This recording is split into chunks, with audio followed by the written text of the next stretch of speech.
If you've seen my past reviews, I almost always prefer the mid-grade model to the top-of-the-line one. Is that going to be the case with the Almera VE? Let's find out.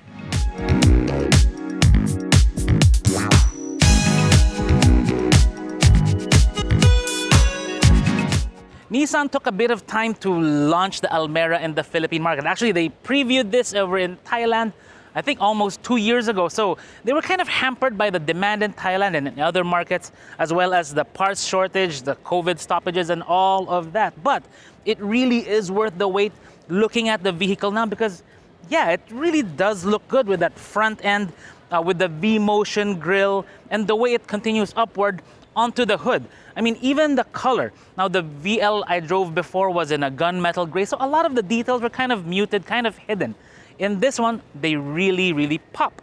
Since this is not an N Sport model, you don't get the N Sport goodies like the matching trims for the front and the rear bumpers, that silver trim, gone in this version. You don't get the side mirror covers in this one. You also don't get the 16-inch wheels. These are 15 inches. But it's not really a big deal. But for some, what may be a big deal is the lack of front fog lamps. This one does not have them. That's only for the VL N Sport. But again, not really a big deal depending on you. When it comes to the design of the side, it actually looks really nice. I think Nissan went for something a bit sporty, particularly with that character line that tapers from the top going down to the front. It gives it that sporty appeal, and they even aligned the door handles with that character line. But don't get me wrong, Nissan was actually focused on refinement with the Almera. They changed out a lot of the things, made some really important improvements. Not that we can see it, but we'll take you through it. For example, the windshield is different. It's a better material, better glass. They increased the gap between the side mirror and this glass here. That aids in reducing the wind noise of the vehicle at higher speeds. They also improved the ceiling all around. So they have more insulation here on the firewall. They have more insulation for the ceiling of the doors. In the previous Almera, it only went up to maybe around here. So they made these improvements to make it a more comfortable, a more refined vehicle. One thing about the Almera that's a bit of a miss for me is this piece right here. I mean, they could have done without that personally, but some of you may like it, so all well and good. Now, with the back, I think it's one of the best looking rear ends in the subcompact sedan class. Not that we can really still call these subcompacts. They've grown so much compared to before. But yeah, in terms of design, I would put it right up there with the Honda City. And it all just boils down to a matter of your preference.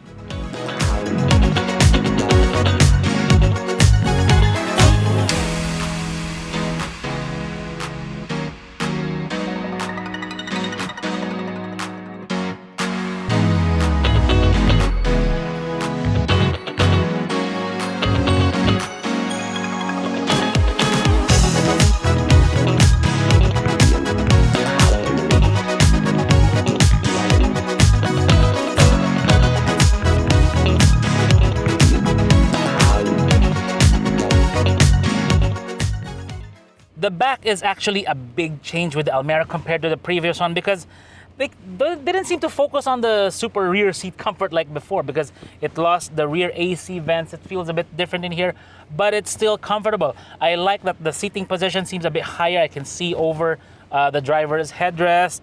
I can look around. It's got good leg room, good knee room. You do lose the center armrest from the VL. You also lose the 60-40 split if you want to get cargo in here. But that's all right. It's still a pretty spacious cargo area. But nevertheless, yeah, it's still a nice place to be. And when it comes to being cool here in the back, well, the AC is pretty powerful and can reach here very well. While a lot of customers do prefer a vehicle that looks good from the outside, personally, I really pay more attention to the inside. And clearly, Nissan was too, because look at this dashboard. It's very cohesive. It looks very high quality, very high grade, and that's what I look for. I mean, even though this is plastic, to the eye it looks really good. This is actually urethane, but it looks like a very high quality urethane. There's no seam that kind of, from the molding process. So it looks very high grade. The plastics look really nice. The way this leatherette is, this is also in the VL. They kept it for the VE, which is good. Maybe they could have gone with a different color depending on what the exterior color is or some kind of matching. but nevertheless, it looks really good in this one. The vents, the trim pieces, the plastics, everything looks very high grade, that they really paid attention to making sure everything looks and feels right. Looking at the gauge cluster, they have a dual system where you have a digital screen on the left and then the speedometer on the right. This screen can be configured in many different ways to display all kinds of information like fuel economy, trip meter, driving time, average speed. That one we'll use for the fuel economy calculations. The door is open right now. But yeah, Nissan really paid a lot of attention to crafting this interior to make it look and feel good as they could. Right here in the middle, you have your powerful AC system. I mean, Nissan is known for that. USB port, 12-volt outlet. There's a pocket here, which is good for my phone, which is good. Your ignition button is right here, along with the shifter or the drive selector. There's a sport button right there, so if you want the transmission to respond a bit more quickly, that is what you press. Handbrake lever, dual cup holders, another pocket here with 2 USB ports, which is actually good because it's nice to be able to charge on the go wherever you sit in the Almera. Under the engine bay is where it really gets interesting for the all-new Almera, because it looks nothing like the previous model with the way things are laid out, the hoses, the pipes, the way everything is. It seems a lot busier, and when you look up here, you will see why, because the engine code says HRA0DET. Now, if you know your Nissan engines, having those 3 letters at the end, DET, means it's a turbo engine. That makes 100 horsepower and 160 Newton meters of torque. It's bolted on to a CVT, making it a front-wheel drive vehicle, and that makes it an interesting combination. Now, this being a 3-cylinder turbo engine, it means it has one of the normal tendencies of this kind of layout. Boom! Engine vibrations. That is something you can't really avoid in a 3-cylinder engine, because you have an odd number of cylinders. You can't balance them to cancel the vibrations out, which is why 4-cylinder engines can feel a lot smoother and look a lot smoother than this. So it really boils down to management with the shock mounts and all the other bits and pieces to make sure as much of that vibration is canceled out for the cabin. But don't get me wrong, you can only do so much, and you will still feel a bit more of it when you drive the Almera. You know what? Enough talk, let's drive it and see how much of this vibration can be felt and how good this engine is when it comes to fuel economy.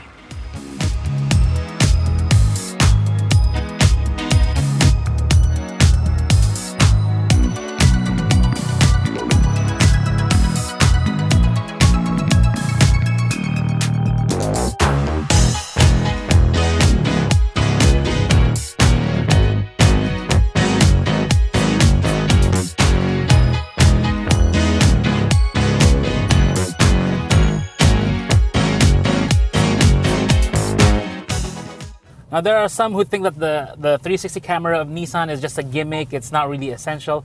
Well, let me tell you now, driving like right now, it is very, very useful. It allows you to position your car precisely where you want it to avoid scraping something like this wall on the right or colliding with any of the people on the left. Hopefully not, but it just really helps with safety, not just at the parking lot. Now, I've spent about a few days now with the Almera, and already I'm really liking it. Because, you know, that refinement we were talking about earlier with the sound insulation, you can really feel that here, especially with all these motorcycles and trucks around. It's quite muted in the cabin of the Almera, and that is something you can't really put a price on. And it's something you don't expect in a vehicle class, in this subcompact class. Because normally when you build something for budget, you kind of scrimp on things like rubber insulation and things like that. So that is something that the Almera delivers that is frankly unexpected in the subcompact sedan class. Fuel economy is where the Almera really shines. I was averaging 23.2 kilometers per liter in this vehicle, which is more or less the same as the VL N Sport Turbo I was driving before.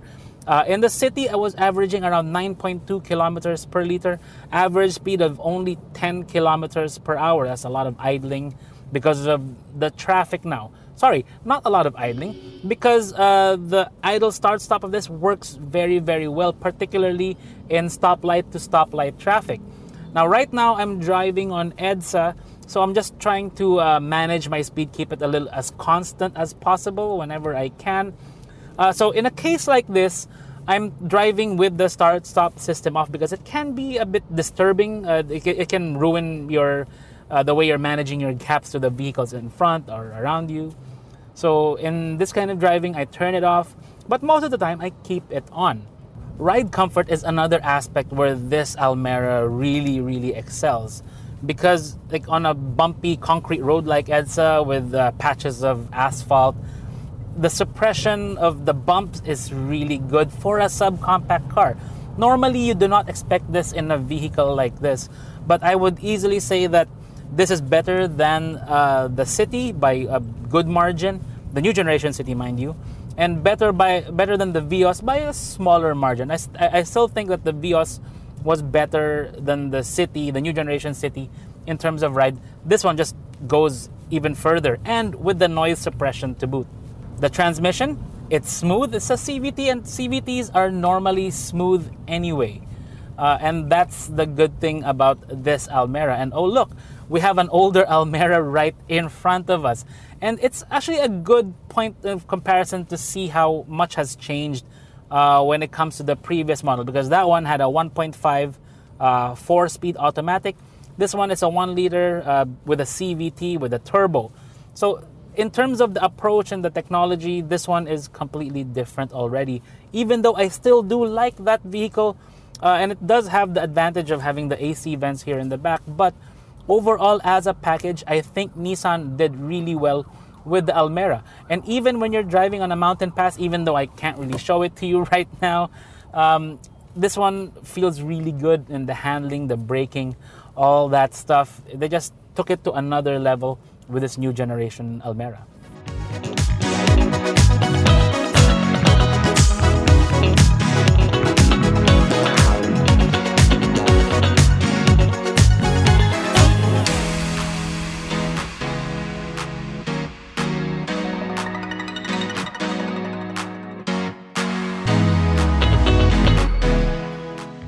There are really only two questions I want to answer with this version of the Nissan Almera.